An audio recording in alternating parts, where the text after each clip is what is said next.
Well, first of all, let me congratulate the Osun people for this wonderful victory. It was very decisive. Let me also extend my congratulations to Governor Ademola Adeleke of the Accord Party.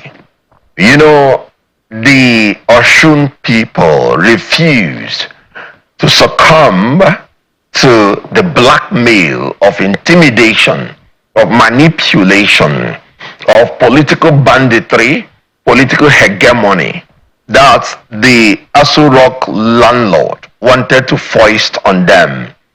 And they came out with a decisive victory. If you recall, Osun people were arrested, they were jailed, they were injured, they were killed. But they resisted. They did not succumb to all those banditry. If you will recall again, Osun people, unfortunately, they unleashed the ministers against them, unleashed the governors against them, unleashed the legislators from the highest level of the Senate president and the Speaker of the House of Representatives against them, unleashed all the apparatus of state against them. But yet, they did not buckle. They came out and defended their votes and came out with a salutary result, showing that the power of the people will always be greater than the people in power. Of course, according to Atiku Abubakar, this is a forerunner of what 2027 is going to be like. And he also said another important lesson is that this is a manifestation of how the resolve of the people to stand and defend their votes will always lead to an end to rigging, to vote buying and other electoral malpractice. Well, you know that naturally there is always this issue about elections, and then wherever two parties are dominant, you'll discover that it's always very difficult for a third party or other parties to take over wherever two parties are dominant. Let us be realistic. In Osun State, you have the ruling party, which is our Accord Party. And you have the federal might, which even the Osun State governor had to pant to survive their onslaught. Our own polling unit, you recall that before the election, Rauf Adegboshola, they threatened to arrest him in the polling unit of our candidate. If you remembered, they tear gassed them, they chased them away. Polling unit, his own polling unit. He had to come back to even contest election. Remember, even before the election, the account of Osun State government was frozen. So then you can imagine all the other parties.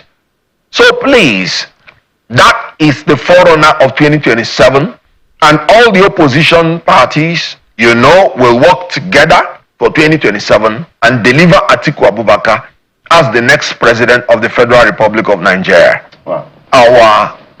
Our performance was very commendable because we didn't have the state apparatus in the state, we didn't have the federal government apparatus, and as you can see, the state government through Honorable Salam, you can see all the things they passed through, even with the apparatus of state. Then you can imagine ADC that didn't have any apparatus of state, whether state or federal. But at least we are happy that the opposition has proved a point. But let me make this important point very clearly. I am not congratulating INEC whatsoever for what happened in Osun State. Why am I saying that? Professor Mahmood organized a very good election in Osun State in 2022. And the opposition relaxed. And they thought that would be how 2023 election will be. And in 2023 election, he still went forward to glitch the election and deliver a very flawed election. So the opposition should not let down their guard. I am telling you, and I'm saying this with every sense of responsibility, the election of Osun State in 2026 is worse than the election of Osun State in 2022. If you recall, the Honorable Salam said till 1 a.m. they continued attempting to subvert the election. By 8 p.m., they suspended the uploading of results on IREF. And nobody has come out to tell us why. And they must come out to tell us why. So there is still apprehension. And I'm telling you that the performance of INEC is not to be applauded. It is to be questioned. Why did they suspend the uploading of the results by 8 p.m. of Osun election? And then Osun people had to fight. They had to go to collation centers.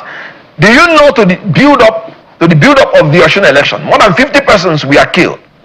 Not one person ought to be killed. More than 100 injured. Not one person ought to be injured. Of course, no politician's ambition is worth the blood of any Nigerian. I am speaking as President Jonathan spoke. So we are not there yet, and the opposition should rather prepare very much. And you know why? Anytime APC loses the Osun election, they get into a panic mode, and they will now prepare all the arsenals to attack the opposition in the general election, because that result is a manifestation of the complete loss of confidence in APC. They lost, and they will lose again in 2027. Yeah, Mr. Okonkwo, I know that. Yeah, vote and defend their votes. I know that you